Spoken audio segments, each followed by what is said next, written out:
You got into the safety business because you wanted to protect people, but somewhere along the way the job started controlling your time, your schedule, your priorities, even your income potential.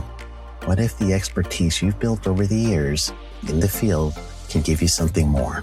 More freedom, more control, more ownership of your future. I'm Sheldon Primus, the author of 7 Steps to Starting a Profitable Safety Consulting Business and the host of the Safety Consultant Podcast, with more than 350 episodes helping safety professionals become consultants and grow their career. Consulting changed my life. In fact, I'm a full-time RVer, and one consulting contract paid for my home I live in today. Now, I help safety professionals build their own consulting practice through bi-weekly coaching calls, accountability, and personal guidance. But this program isn't for everyone. Start with the Consultant Readiness Audit at sheldon.coach. What if everything we thought we knew about safety was just interference? From the host of the Rated R Safety Show and the founder of Safety FM comes the complete signal transmission trilogy, now available in one powerful edition. Safety, in my opinion, the book that started the conversation. Safety Mutation, where the boundaries of culture, systems, and belief begin to break. And now, Safety Transmission, the final piece of the signal. For the first time, all 3 books are together in one volume. The Signal Transmission Trilogy, Complete Edition. This isn't just about compliance. It's about consciousness. It's about decoding the way we think, lead, and live, inside and outside the system. Whether you've been following the signal since the beginning or you're just now tuning in, this is the version to own. Search Signal Trilogy on Amazon or visit safetyfm.com to get your copy now.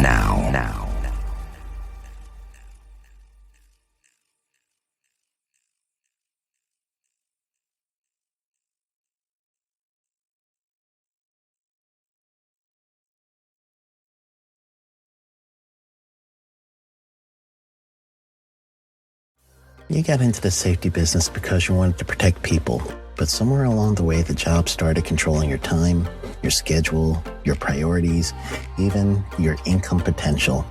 What if the expertise you've built over the years in the field can give you something more? More freedom, more control, more ownership of your future. I'm Sheldon Primus, the author of 7 Steps to Starting a Profitable Safety Consulting Business and the host of the Safety Consultant Podcast, with more than 350 episodes helping safety professionals become consultants and grow their career. Consulting changed my life. In fact, I'm a full-time RVer, and one consulting contract paid for my home I live in today. Now, I help safety professionals build their own consulting practice through bi-weekly coaching calls, accountability, and personal guidance. But this program isn't for everyone. Start with the Consultant Readiness Audit at sheldon.coach. What if everything we thought we knew about safety was just interference? From the host of the Rated R Safety Show and the founder of Safety FM comes the complete signal transmission trilogy, now available in one powerful edition. Safety, in my opinion, the book that started the conversation. Safety Mutation, where the boundaries of culture, systems, and belief begin to break. And now, Safety Transmission, the final piece of the signal. For the first time, all 3 books are together in one volume. The Signal Transmission Trilogy, Complete Edition. This isn't just about compliance. It's about consciousness. It's about decoding the way we think, lead, and live, inside and outside the system. Whether you've been following the signal since the beginning or you're just now tuning in, this is the version to own. Search Signal Trilogy on Amazon or visit safetyfm.com to get your copy now.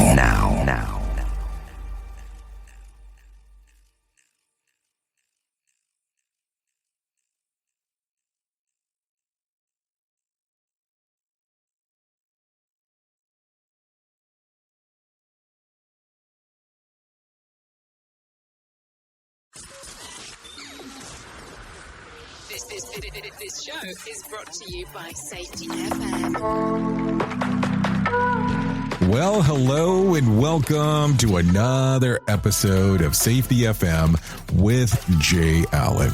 I hope everything is good and grand inside of your neck of the woods as we are hanging out on this lovely Tuesday, January the 28th of 2025. Oh, yes.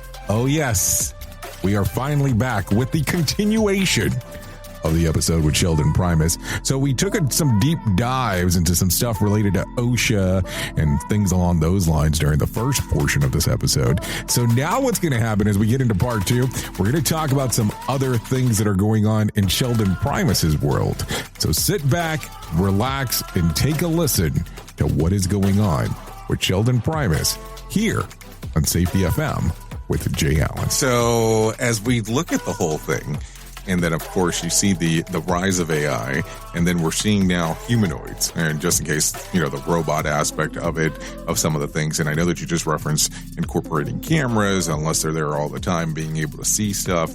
Do you look at it, this might be part of the standard that goes forward, where there are these robots that are maybe potentially walking around, recording what's going on in real time, where it can acquire additional data? They probably will. That's the next logical step, right? Because honestly, you want to, if you're a person who's going to want to help people walk in the future, you're going to want to be that person that's going to help someone who might need to have technology go defuse a bomb and not you. At that point, you're probably going to want to see that stuff really advance and replace a human in certain stages. But at that point, this is the ethics statements. Are we going to start building in fail-safes in that new equipment? Is it going to be regulated that we're going to build some sort of thing that is a hard limiter that says this thing can't, like some of the old sci-fi movies, it can't take a human life, right? That's always the thing that the sci-fi writers know to put in, right? So maybe we might have to do some sort of regulation that says if you build technology that does this, you are now illegal. Not just in the U.S., but this is a global thing. And that's the scary part about AI. It's going to force us to globally play nice. Yeah. Well, playing nice is good, but I mean, I it's kind of interesting because I just look at like some of those dystopian future movies about how all these things, the rise of the machines, the turn against, we'll even go Terminator with Skynet and all that kind of fun stuff. And because it's so new, but how much things have changed so quickly with it. It's just amazing on when you start taking a look at the technology and everything that's able to do. So I don't know. I would exponential growth because you're actually seeing it from, when we first got started with the chat, there's no way you could ask it to do a simulation or a picture for you, right? They're not there yet at that first point, but now you literally have all the other AIs pop up and now one specializes in images and one specializes in this, and that makes the growth exponential. So from the first time any of you heard about AI to maybe you talked to someone yesterday, I bet you've noticed that, wow, we could do that too. And that's the growth. Well, what I've seen a couple of people do is go out there and actually make their own versionality of a chat box. So meaning that all of a sudden, if I want to access whoever's running the website, and if they focus mostly on safety, they have we'll say a data dump as it went into there. So if you ask it or prompt it for a question, which I think that's another conversation to have where people need to really understand on how to prompt these machines. Yes. But when you prompt it, it gives you the information as if you were interacting with either the literature that the person has put out or the information they would have provided to a client. Do you see that being a kind of a bigger step as we move forward? Do you think that those will be paywall behind, or do you think that people will put those in front of the paywall just to kind of get them to next service level? Yeah, there's always going to be that call to action, So most people are probably going to do some sort of tiered way to monetize. And honestly, there's hardly any way around it. The only thing that you could do is possibly get governmental type of access to some of these things, like in your local library or, some type of free type of service. And then also you have those people who will let you do the tip jar, and they will be the developers. So I think that's going to be part of the future there. Overall, though, I think that the training is still the scaling part. How AI learns is honestly the input. So now that it has so many users, the training is going to be more niched. So when it understands real small, complex micro communities, now it's going to end up getting even smarter. So again, that's going to help everything. If there's a way you can include a product or a service, I've actually even used it for risk analysis. And I think that's going to be the future of actual regulation. You can now get a risk analysis done with the help of AI with certain situations, because now you could actually put in data of injury and illness reports. You could pick out the risk analysis, and whatever that bow tie or whatever the analysis is, at that point, you could start getting a frequency of understanding if this happens now in this type of environment, this is the smart regulation we should do. It's frequency. So if we notice that there's a lot of amputation in manufacturing, OSHA right now is looking at that by the OSHA 300 logs that happened. But you plug this information into AI, they can now reason out that says, all right, you've got this type of cutting machine and this type of activity. This worker is probably not prone to doing a lockout tagout program because of this other data. Now we need to regulate this industry, and that's the future. So the future there, and you referencing the OSHA 300 logs, for the most part, a good chunk of the larger scale GPTs in the world, or the AIs in the world, as we're talking, do not have live access to the internet. As we look at this and being able to get information and garner information in real time on how it's able to recognize risk, do you see that changing where we'll have to access internet in real time opposed to it being, I don't even know how long it's delayed, because that's the other portion. Because like if we use ChatGPT, because that's probably one of the most popular ones, it used to be months that it was delayed, or with old databases that it was pulling from. And it still tells you currently, even with the paid version, that it cannot access it in real time. So will that need to be the change going into the future? Yeah, that's actually part of the change. And the data drawback would be the Request for Information Act. So when someone does the Request for Information Act, the agency now gets that information and they try to get it to you as quickly as they can. Sometimes they don't. So that little drawback made it a little bit harder for you to get that information out to the public. But OSHA is slightly different with the record keeping, and that's why I mentioned it before. The Record Keeping Act, when this got changed back in the Biden administration, and for those of you that don't know, this has been really a wild thing. So the OSHA rules for injury and illnesses gives us certain criteria that says this is a recordable injury. This one, forget about that. So they give you specific rules. This is in 1904 is OSHA's regulation book on that one. So when you go over those different rules, one of the things that it tells you that you really need to be aware of is something that is a recordable injury that makes people that going to miss a day, going to be restricted or transferred from working in the field into the office. So OSHA has this record keeping rule that records every time this happens, and you are recording it yourself if you're a high-risk individual or in an industry, not individual. You could be a high-risk individual too, both, but the industry itself. So not to go into the weeds too much, but what will happen is once you self-report, that goes into OSHA's database. The only thing they're going to protect is the personal information about who was injured. The situation is not going to be protected. So the OSHA 300 logs now goes to the regional office, the local office. They see your number, your company, by your employee identification number. That's like a fingerprint of your company. So they now know companies that have 3 years is the magic number according to the OSHA data. 3 years, once they see you get an increase of injuries and illnesses, that's going to trigger an inspection. Now, if you do an AI component to this, they could actually begin to believe you're going to do this in a regular frequency. Now it comes, is OSHA going to wait till something happens, or are they going to go ahead and be proactive and create a regulation? That's when OSHA is going to use AI. How far away do you think we are from that? Because as you know, and I'm not picking on OSHA because remember, I had friends in OSHA during the previous administration.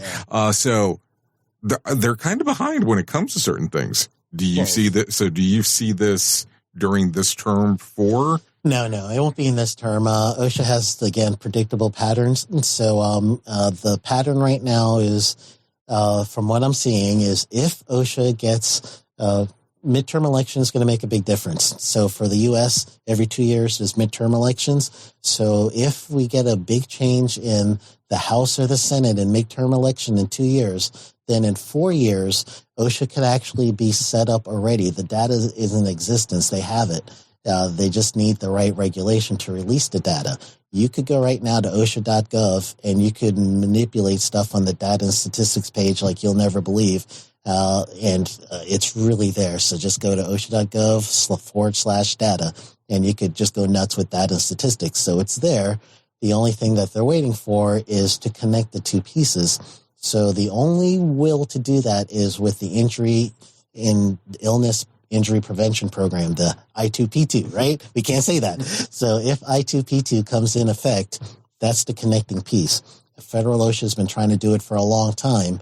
So you get a president that's not a lame duck Democratic president that could possibly repeat a nice young president that's, one of these people that are going to be very, charismatic, if you would, like an Obama. Possibility during that administration, you could see that piece connect. So, I mean, it's interesting because if you look at, you say, nice young president-elect, the last three, because we had two of the same over the last three. I mean, it's going to be interesting to see on how those things will change. But then we can just take these deep dive into politics, which I'm not 100% sure that's what I want to do. So tell us, I mean, you gave us a lot of good information there. Tell us what you're working on currently. Or I know a tidbit of it, but not enough to be dangerous. So what are you working on? I've been a prolific writer as of late. That's my Mexico trip. It helped me write a little. So I'm coming out with a free ebook that's going to help us with the trends of 2025. I had to do a quick change from what it was before election. So I am currently changing one chapter, but I'm going to release that probably my next episode and with the 300. So after that, I am working on, as you said, an AI prompt book. I'm already on that one. I'm a couple of chapters away. Ta-da. And then I am also going back to coaching. So I revamped my consulting coaching program so that the people who really feel like they're ready to be consultants, I've got some tips, and it's been really hard for me to mentor people the way I have been one-on-one and scale it. So I have created a way to scale this mentorship program, and it's going to be structured as a 3-month and a 6-month to do it justice. And then truly, if you're starting your consulting business, I'll work with you the first 3 months. I'll work with you the first 6 months, up to you. And then you're off and you're going to be sharing resources with me. So that's the twist. So talk to them a little bit. If someone's out there that's interested in becoming a safety consultant, they're saying, hey, this is the next step in my career. What would you say to them that needs to be the bare minimum? Like what should be the bare minimum understanding? Because just to kind of explain how your program works, do they need to have any background in safety? Or is this kind of like, hey, I just graduated, I know nothing, can we start? I actually have an actual intake sheet. So I'm looking for the fit. I'm not looking for anybody who just think they're in safety. So the idea is I want someone who is they know that they are ready for safety consulting. They've been through all of the steps that it would take, such as boots on the ground safety. Next step is going to be supervising people. Next step is going to be controlling a program. So if you have that in any kind of capacity and you feel you're ready because you now know that you have what it takes to stick around even when things look bad, that's when you know you're ready. When you feel like, I'm going to just go and just give myself a chance. I've given someone else a chance long enough. I'm going to just roll the dice on me. That's when you're ready. So the intake form is just to help both of us understand if you're ready for it, and then am I ready to take on someone that fits this profile. So it's a two-way street. So would we say, quote unquote, they need to have X amount of years of experience prior to attempting to contact you in regards if they want to be involved with this? No certain amount of years. You're going to know by your qualifications, right? So meaning if you got out of school and you're just hitting it out of the park with all these issues that has been coming up, and the organization that you're with, they just keep promoting you. They keep telling you, hey, man, you're doing it. And you know in your mind, you're like, I could do this a little bit better on my own. Well, remember, there's some people that get put into safety because it's a torture program. We don't have anybody else. We're moving you over there. So let's remember those people. I got a whole bunch of students that just got injured and now they're in safety. I've got a boatload of students for that one. So honestly, it's just, you know that you've put in some dues to this. And the reason why I say put in some dues is honestly, you're going to be thinking about insurance, right? That's part of being a good consultant. You need to get insured. You need to get your license and bonding. If you have error and omissions, you're going to get your insurance to pick that up, but you don't want to have many errors and omission or your business isn't going to be good. So obviously, in order for you to be a good consultant, you got to be solid in safety and have some sort of career enough that you know that you have critical thinking skills. So that's really what I'm doing. And when I get everybody on, I do just very easy, Sheldon.coach. That's the easiest domain name I could think of, Sheldon.coach. So, and then you can just do the intake form. I read every intake form, obviously, and I want to make sure that we're a good fit. I'm not going to charge someone to coach them if we're not a good fit and I feel like they're not going to give me their all, they're going to quit halfway. Nobody needs that. I want you to knock it off the park because you're attached to my name. So let's talk real quick. So will you go through the whole process? So let's say, for instance, I just finished working at a company. I'm really encouraged on wanting to become a safety consultant.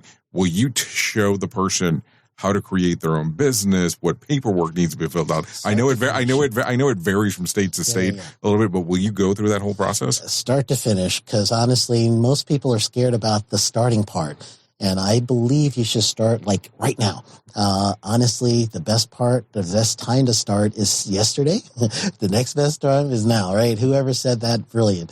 So at this point, I believe if everyone were to at least get started with their, whatever it is, if you want to do an S Corp or LLC, we talk you through that.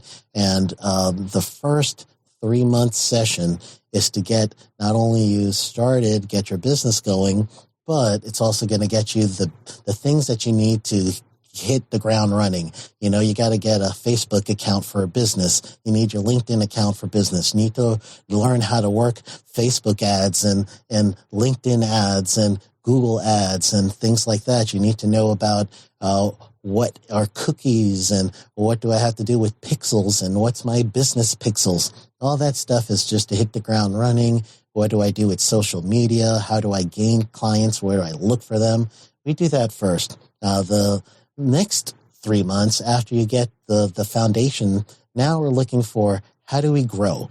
So what are some things we could do for exponential growth? Marketing concerns. What kind of services and products do I need to add to the business for the downtimes? So we talk about that, how to run your own events, how to actually do some of the things that you guys have been listening to me do, you know, even down to making a radio broadcast, you know, that kind of stuff to grow the business. This is second 3 months. And each week is lesson time. You learn from me. We do this together, and every 2 weeks we're going to have a conversation, and we're going to talk on the phone for 2 weeks, or for 2 hours, and we're going to just figure out, an hour and a half, 2 hours, you let me know, and we're going to figure out how did it go the last 2 weeks. This is the assignment for the next 2 weeks. Let's knock it out the park. And week by week, we've got special things we're going to focus on. 1 week, we'll get your advertising all set up. The next week, we're going to get you guys actually, you know, set up with how to find clients. What's the email sequence that I need to keep people, keep myself top of mind? That's the stuff that we'll be doing. I think I love exactly how you have that layout going on, because I think that some of the consulting stuff that I've seen, the follow-up is the crucial part, and a lot of people will not do it unless it's very high tier priced in regards to the setup itself. So if I'm going from the transition of being an employee to being a consultant, this is what I want to do. I know you've had several conversations about this, but what are the mental models that need to change from employee to my own business? Yeah. And probably tie in there if you don't mind. Yeah, absolutely. That they're not going to be a Fortune 500 business the moment they decide to leave where they're working to where they're going. That's one of the first things you got to figure out is, what does life look like when you're 100% by yourself and in charge of your life? Usually it looks like somebody who's going to say, all right, I get to sleep in. That's the first thing I hear. It's like, I get to sleep in. And that's usually the last thing you get to do. You don't get to sleep in. So the first thing to do is, while you're still working, imagine what the day looks like. Imagine what time your alarm's going to go off. Imagine what's the first thing. Are you going to go for your coffee first? You're going to do your run first. Just imagine what that lifestyle looks like. Imagine that you're 10 o'clock, and what's the 10 o'clock to 12 o'clock hours look like? Is that recording? Is that marketing? Is that me following up? So that's the first step, is really imagine it. And if it feels true to you, now the next step is grab a hold of your partner. Whoever your partner is, they got to be involved with you. So you don't want to get too many steps along without your partner. So if you're single, forget this step.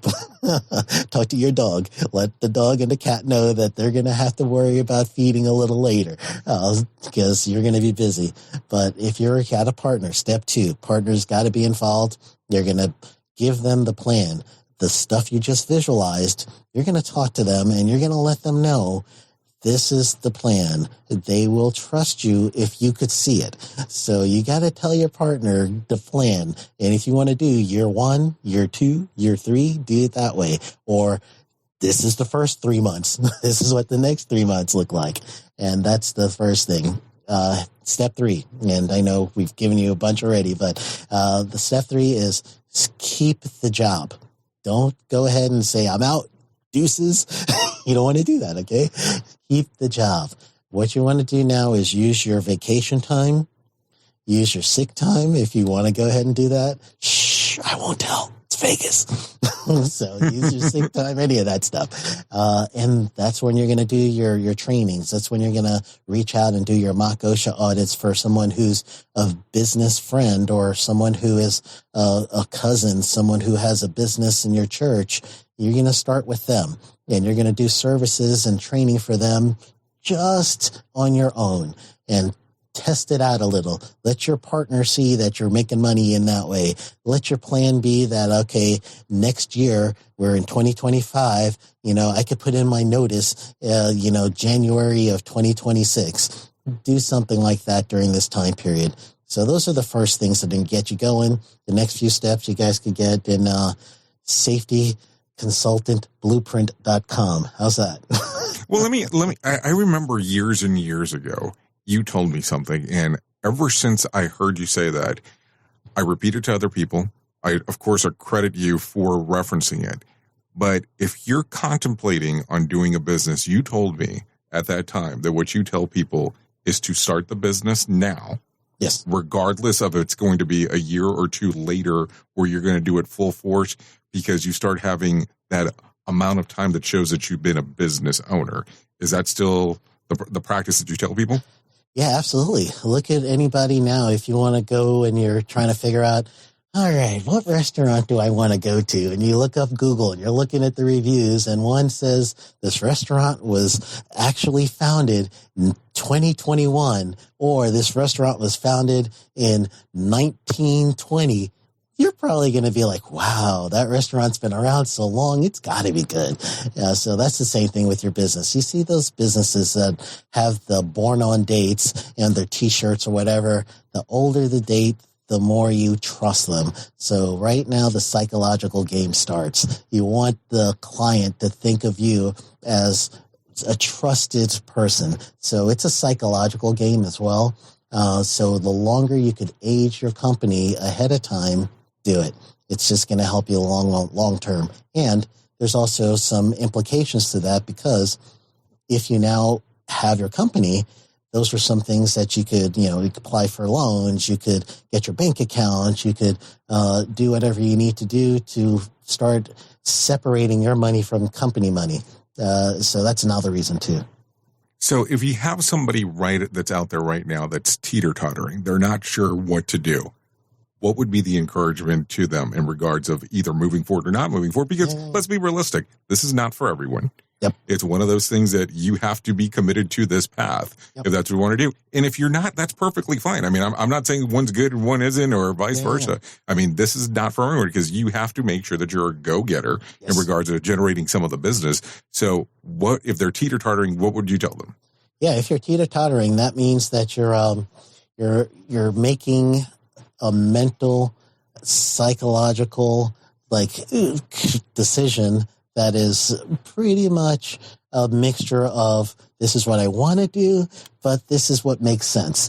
So that's usually what you're the teetering and the tottering, those two sides, right? So the deciding factor is this: what signs has the universe been giving you? Usually it's a quiet nudge at first, or some silent thing like, I could do this. And then all of a sudden you're going to have 2, 3, 4 people come by and say, man, you'd be good as a consultant. And then the next thing would be someone who is just as deep into business as you are as a competitor or someone else, and they're into their safety their safety officer job, and they quit and become a consultant. And you're like, ooh, I think I could do this. And then all of a sudden you now are probably going to be put in a situation that says, I don't want to be put in too many of these situations. And you start thinking in your head and you start making the plan. That's when you have to figure out, it started with a little thought. Now I'm getting put in situations. That's the universe yelling at you. So if you get a lot of those situations where you just feel the universe is yelling at you for change, you got to listen. Those are the people that I want. So let me ask the strange question, because it's going to come up. Where does the money factor? Would that be part of the reason of the teeter-totter? Because remember, if you're working at an employer and they're an established employer, you normally have pretty good income that comes in, you expect it every 2 weeks, once a month, whatever it is. But starting off as a new business, I mean, it's a little nerve-wracking, because you don't know where that first meal is going to come from. Yeah, absolutely. And I did it wrong, I guess, because on my side, I left the job, took my severance, and also cashed out my 401k, because I was government. So I cashed that out, and that was my seed money for the business. So literally, if you're thinking Vegas, I put it all down, right? I'm like, I got everything riding on this. So that's a lot of risk. We're looking at risk reward. So if you're doing that type of calculation, some people could do that calculation because they may have already landed someone that promised them a big job right away and said, their first client is going to supplement their income. Some people could do that. So if you're not that type of person, what you're going to do is you're going to do the soft launch. So one thing at a time, and let that gain some money, and then do the next thing. So usually the soft launch will start with family and friends, helping them with their businesses, trying to find written programs you could do for them, do mock OSHA audits you could do for them, or if you're U.S. based, get the 10 and 30-hour training for general industry and construction. Easiest way to get into an organization is if you could do the 10 and 30-hour training in construction and general industry. Some people, especially if you're in states that require that card for business and for work, you now have a driver. So what you're doing during this time period as you age your company is you're looking for drivers that are going to sustain you as an independent contractor. It's different for every specialty. And then the other thing you're looking for is, how can I get some way of making myself more marketable when I'm on my own? What that will look like is you probably going for every training you can and having the employer pay for it until you get out of business. So am I telling you to do that as a fraud? No, I'm just telling you that's how I see it happen.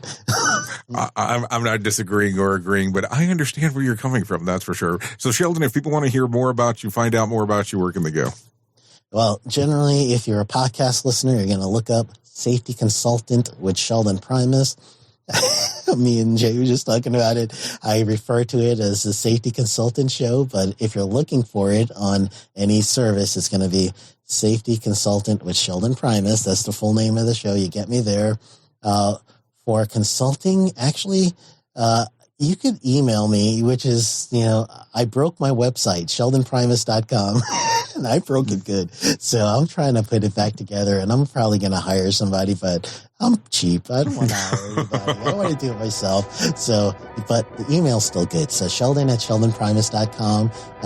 You'll see the sheldonprimus.com show up in January, but I'm going to get that back. And if you're looking to do consulting, then you want to go to sheldon.coach. Well, Sheldon, I appreciate you coming on. No, thank you, my friend. This has been awesome.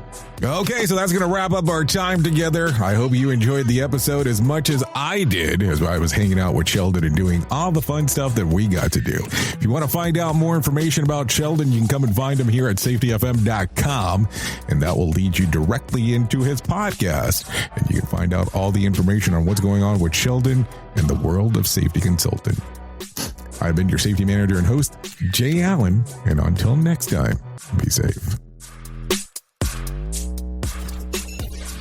The views and opinions expressed on this podcast are those of the host and its guest and do not necessarily reflect the official policy or position of the company. Examples of analysis discussed within this podcast are only examples. They should not be utilized in the real world as the only solution available, as they are based only on very limited and dated open source information. Assumptions made within this analysis are not reflective of the position of the company.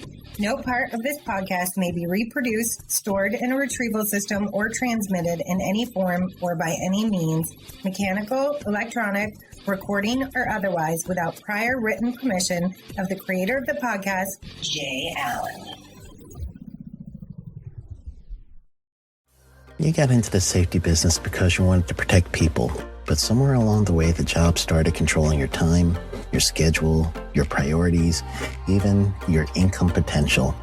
What if the expertise you've built over the years in the field can give you something more? More freedom, more control, more ownership of your future.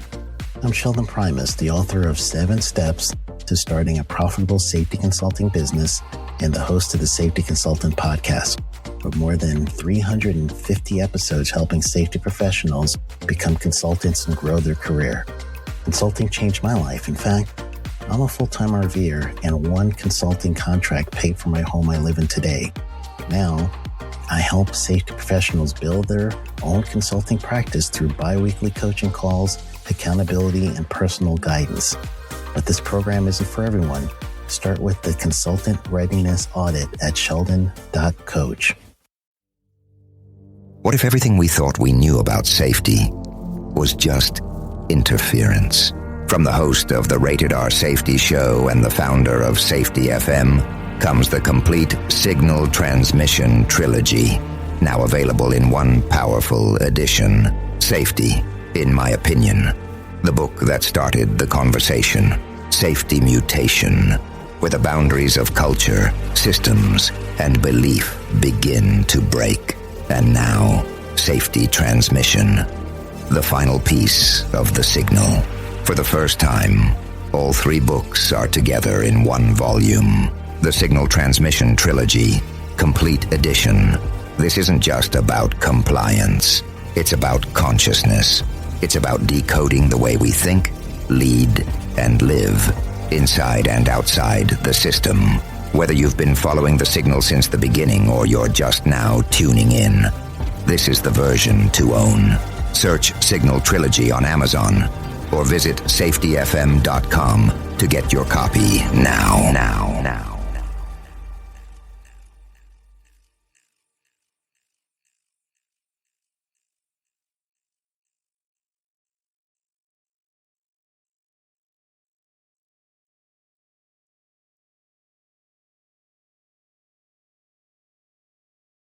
You got into the safety business because you wanted to protect people, but somewhere along the way, the job started controlling your time, your schedule, your priorities, even your income potential. What if the expertise you've built over the years in the field can give you something more? More freedom, more control, more ownership of your future. I'm Sheldon Primus, the author of 7 Steps to Starting a Profitable Safety Consulting Business and the host of the Safety Consultant Podcast, with more than 350 episodes helping safety professionals become consultants and grow their career. Consulting changed my life. In fact, I'm a full-time RVer, and one consulting contract paid for my home I live in today. Now, I help safety professionals build their own consulting practice through bi-weekly coaching calls, accountability, and personal guidance. But this program isn't for everyone. Start with the Consultant Readiness Audit at sheldon.coach. What if everything we thought we knew about safety was just interference? From the host of the Rated R Safety Show and the founder of Safety FM comes the complete Signal Transmission Trilogy, now available in one powerful edition. Safety, in my opinion, the book that started the conversation.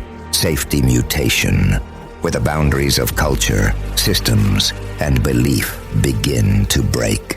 And now, Safety Transmission, the final piece of the signal.